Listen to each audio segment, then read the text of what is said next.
My high school drama teacher once told us a story about an actor, one who was cast in the role of a doctor and who had just to say a single line. He had to come out and say something to the effect of, "I'm afraid it's terminal," and then walk back off stage. That was it. But when his friend asked him about the play he was in, what it was about, the actor says, "Well, it's about this doctor who has to give their patient some terrible news." The point was that despite being a bit player in the show, with only a single line to deliver, that a great actor would feel as though they stepped out of the world of the play and bring the same energy one would give to a leading role. Even if it was only for a moment, the magic of the scene, that suspension of disbelief, rested on their shoulders. Where the difference between a great production and a mediocre one was the sense of fullness, of life that the whole cast, whether you had a starring role or no lines at all, had to bring to the project. Hey. You still with us? So what does this have to do with Call of Duty? I spent like all of December playing through the series for a video that would have been a complete mess, but in playing through each in such close proximity, I found certain scenes ended up being much more emotionally resonant for me. The chaos of a beach landing, or a vision of an invaded America. They are well crafted in their entirety, but the aspect that puts these scenes over the edge, something I don't think I was consciously aware of, is the incredible amount of detail put into the ensemble of each game. The banter of your fellow soldiers, or the overheard snippets of radio chatter playing out in the background, using surprisingly accurate military terminology. It is something of an Infinity Ward trademark, and I'm beginning to think that part of the reason their games felt so grand in scope, and effective in their action, is the work they put into not just the grandiose moments that every player would see, but into their background elements, their ensembles. So I thought I'd spend some time putting the spotlight on an aspect of these games that we so often forget. It's weird to think of Call of Duty 2 as now being quaint, a relic from when shooters were mostly content about fighting Nazis around the globe, because playing through the Point to Hawk Landing was overwhelming in ways games generally aren't for me. A moment of dawning comprehension at the sheer volume of carnage and courage it would take to scale a sheer wall under gunfire, and of the reality that this did happen. Soldiers, kids, who would generally have been younger than I am now, having to undertake an operation that seems incredulous even for a video game. And it sounds like hell.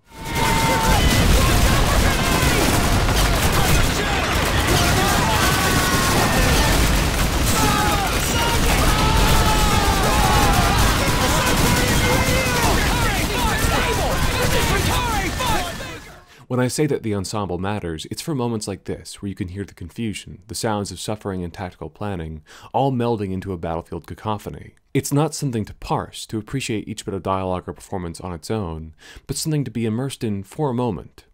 It's these flashes of humanity that have stayed with me, and it's clear that this was a priority for the developers.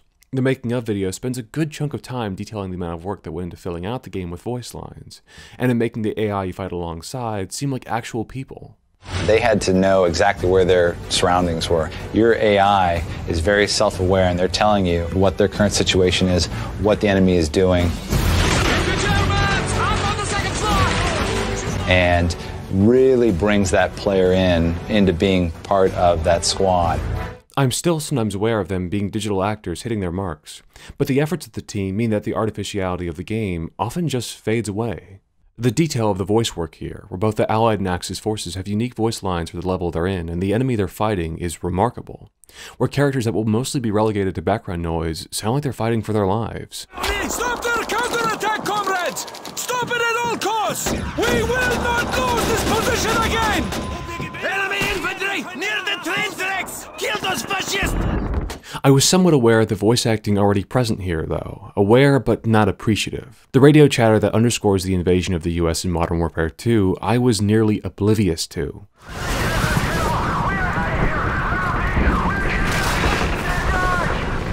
The amount of work that has gone into an assortment of what are essentially radio dramas is frankly absurd. Listening to them makes the events witnessed in the campaign seem banal in comparison, painting a near-apocalyptic vision of an overwhelming enemy force.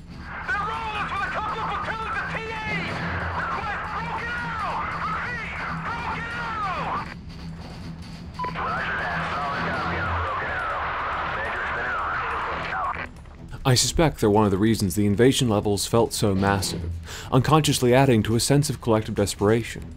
I might only catch a few seconds of chatter in between bursts of gunfire, but the distress of the voices and the authenticity of the terminology serves to accentuate the blockbuster insanity of the scene. I go back and forth on whether or not this matters. The minutes upon minutes of recording present in the game, and the unseen hours spent writing, recording, and implementing it into the level itself. Surely the game would have been fine, the scene functioning as intended, without it or with a much briefer recording, right? And then I think back to that gunfight in Paris.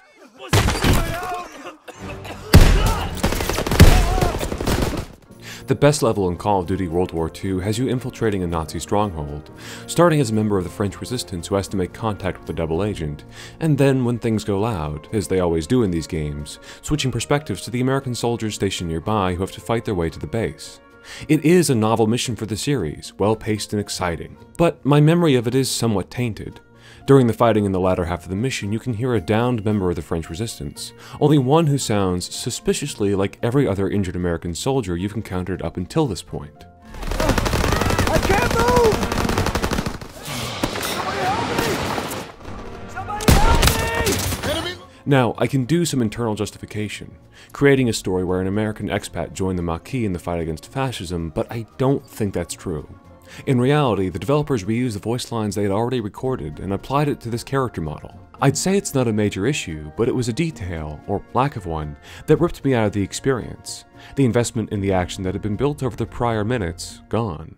In a twisted sort of way, it's a credit to World War II that I can even remember this scene. For all the grandeur and spectacle of the later games, and it can be argued that there's too much,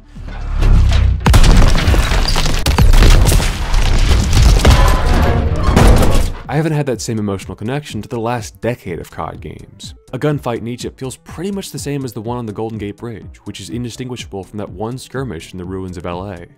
I thought it was solely an issue of gameplay variety, that the series had exhausted every creative scenario possible, but I'm now realizing that the lack of any emotional grounding, of those invisible details put into the soldiers you fight alongside or the world at large, may be as much the culprit. I don't want to disparage the developers here, as it's clear they put a ton of work in, especially in the big details. The deafening rumble of an armored column, or the angry sounds of flak cutting through a bomber's engines. But that same care for the human element is strangely absent. And it's weird, the cast has still received a great deal of attention. Collectibles that go into the personal lives of the characters, and shed some light on the world at large. The kinds of background conversations and radio chatter that I praised earlier. Even the other Maquis who fight alongside speak in French accents, making my criticism seem all the more pedantic. So if all the same effort has ostensibly gone into the creation of these games, then why doesn't it connect? Tommy Thompson of AI in Games did a video charting the changing focus towards player empowerment throughout the Call of Duty series, with the early games making you feel like one small part of a massive army, where the later games made you the centerpiece of it.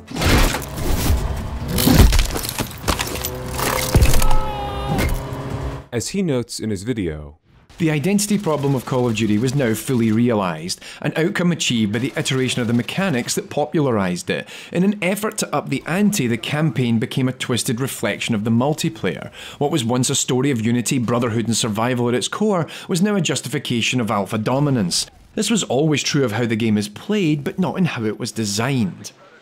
The empowerment framework had shifted away from the army to the soldier. This was subsequently embellished in the marketing campaigns for Call of Duty, advocating that there's a soldier in all of us, as each commercial focuses on self-aggrandizing pursuits.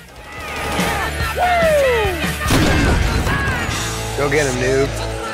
Call of Duty Modern Warfare 3, rated M for mature. This shift towards straightforward empowerment could explain my disconnect with the later games. The ensembles of Infinity Ward's games made me feel kind of insignificant, where the people around you would live and die at random, and the larger scenes made it apparent that there were events happening outside the scope of my control. In contrast, the ensembles of the newer games feel like they exist for the sake of the player. Imperiled soldiers littering the battlefield so that you can save them, or background events and collectibles that seem made to fill out a wiki, rather than as a natural extension of the world. The difference, I think, is that while the cast and settings of all the Call of Duty games strive for this epic scope, Infinity Ward's felt more real. And that reality is the result of sometimes making the player feel weak or overwhelmed, that not everything can be solved by their actions.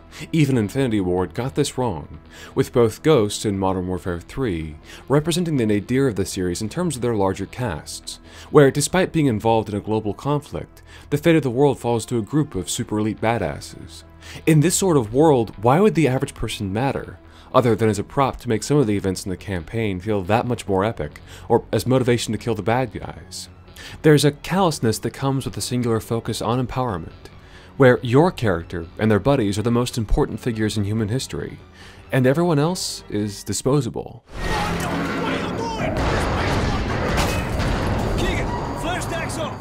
They got better, though. Infinite Warfare is a return to form for Infinity Ward, focusing in on the humanity of its cast. I think I'm scared, sir. Me too. The core dilemma that the lead, Reyes, has to contend with is reconciling his desire to save everyone on his crew with his position as their commander, to see them as assets in a larger conflict, save his friends or win the war. It's one of those big ideas that's interesting in theory, but could have so easily been ruined by an asinine player. Me, poking and prodding at every corner of the game, waiting to see some interaction that showed the artifice of the experience, your crew reduced to department store mannequins. Despite my best efforts, it didn't happen. Well, now you're just making me blush, sir.